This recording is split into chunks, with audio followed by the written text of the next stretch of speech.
Yeah. Can we talk about like not even knowing what your curl pattern was? Yeah. Right. Yeah, we didn't really know how to take care of our curls, and we didn't know how good they could look. So once I started seeing YouTubers do their hair, I'm like, dang, wait, what kind of curl pattern do I have? Because that looks bomb.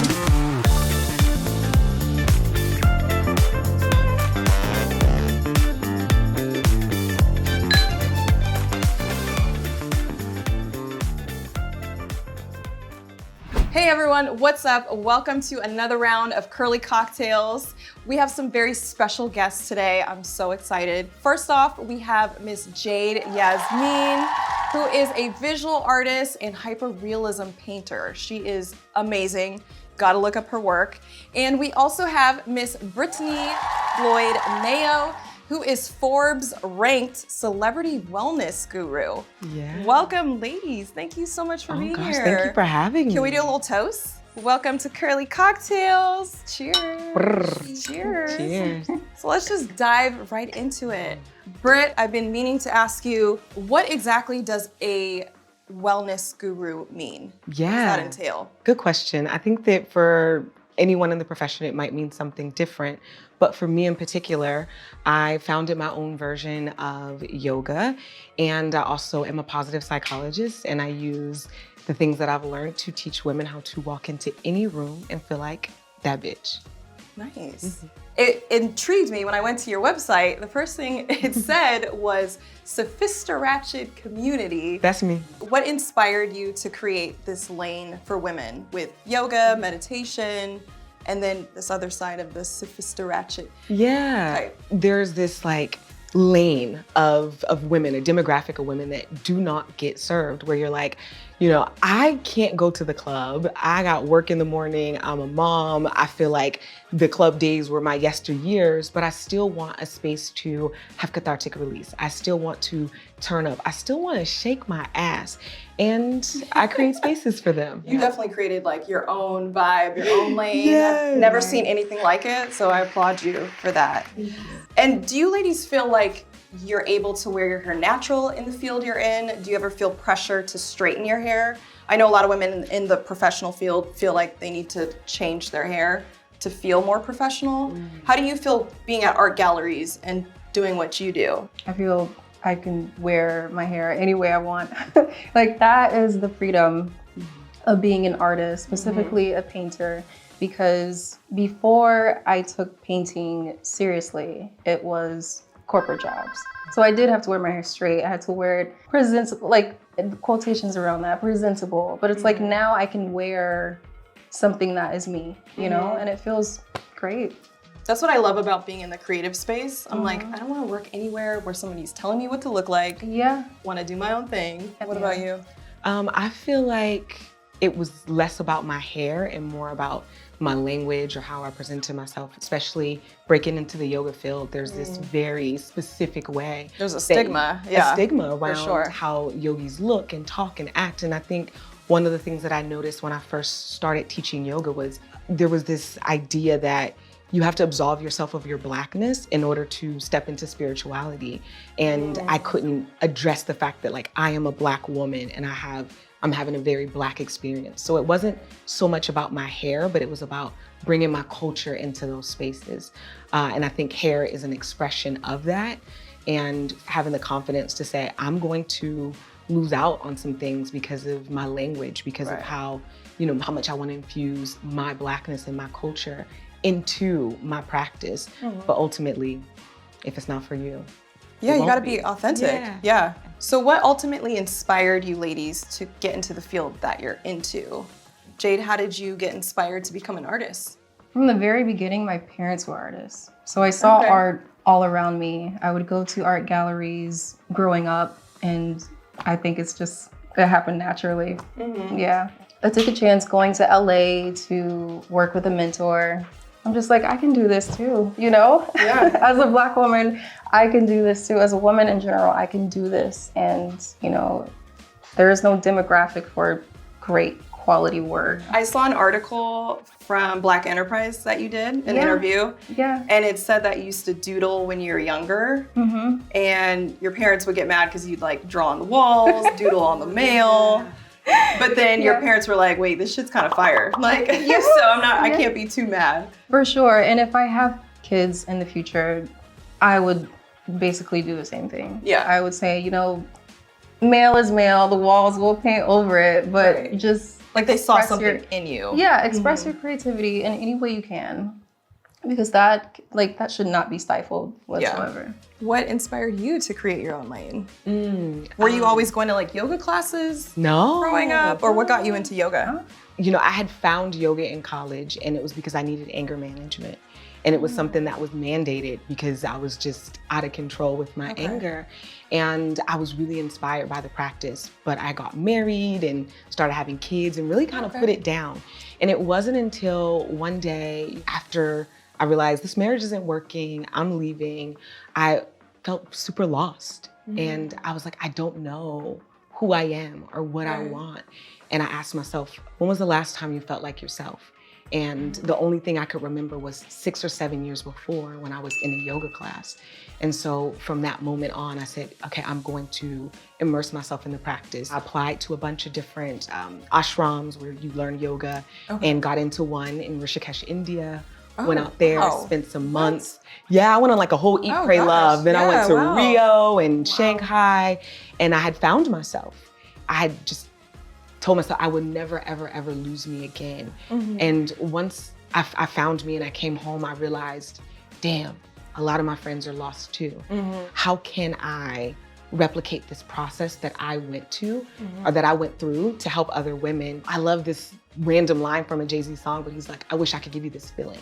And that's what drives me, looking at women and being like, if you woke up loving yourself, like I wake up loving myself, all your problems will be solved. So that's when I went back and got my master's in positive psychology. Social behavioral studies. And what don't you do? Yeah.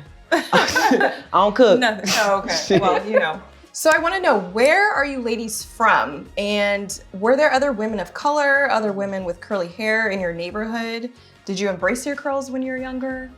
Let's start with you, Britteny. So I'm from Oakland, California, which is a very, very Black city. And I would say I did not go natural until I was about 25. Oh, okay. And at that point, I was really inspired by my daughter. I have 2 children.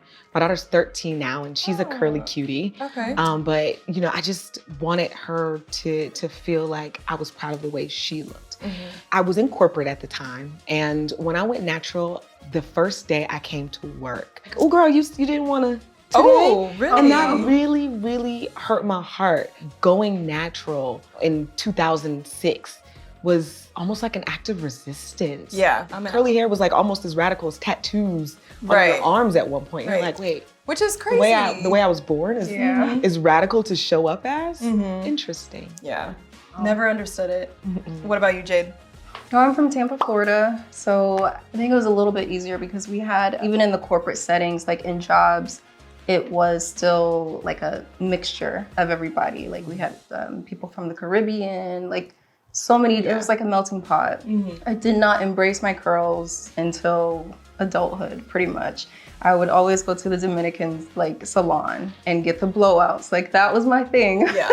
But I had to grow that out because of course, straightening damage and stuff after years. That's a journey for sure. You said there's a lot of Caribbean, obviously, in Florida. Were they wearing their hair curly or was it mostly straight?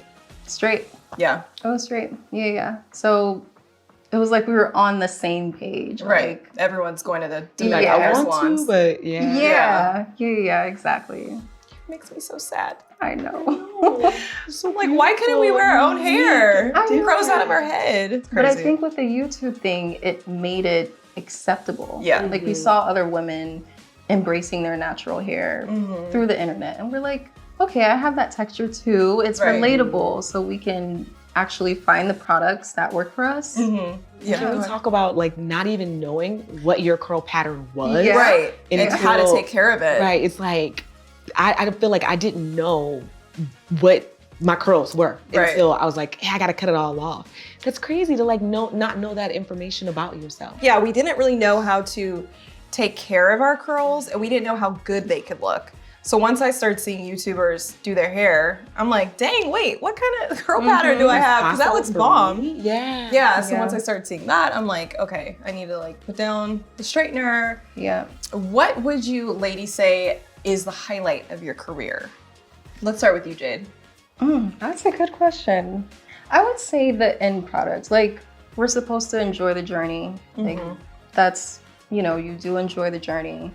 But I do really appreciate my work being seen. Like, that's just, it's like, because everybody can't visit the studio. I work in a very secluded place. So when I can actually show it to people, you know, multiple people, it gives me a feeling like, yes, I did this and I can take pride in it and be happy for myself that I created this. And then getting feedback from people too. Okay. You take constructive criticism well. In the beginning, I did not. Yeah. No. I feel like artists are sensitive. Keep in mind, so, I'm an artist. I'm very sensitive about my sensitive. shit. Okay. Yeah, in the beginning, I was just like, no, like, I did this my way. It should be like this. But I realized teamwork and just working with people who are creating art with you, that should be listened to as well.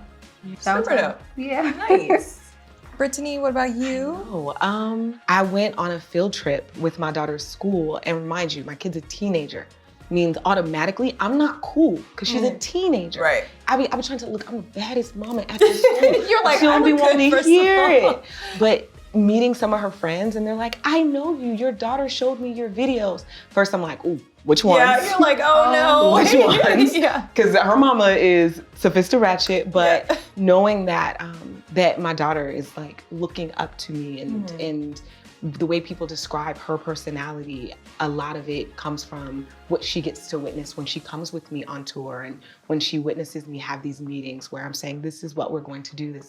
These are my boundaries. This is what that is. And I think, you know, when you have kids, part of your idea is, I want to create a better life for them. And I didn't realize that that goes beyond being financially successful. It's them seeing you show them this is one of the ways that you can show up in the world, authentic and create your own lane. Yeah, you're giving her that confidence. Yeah, that's so great. I love that.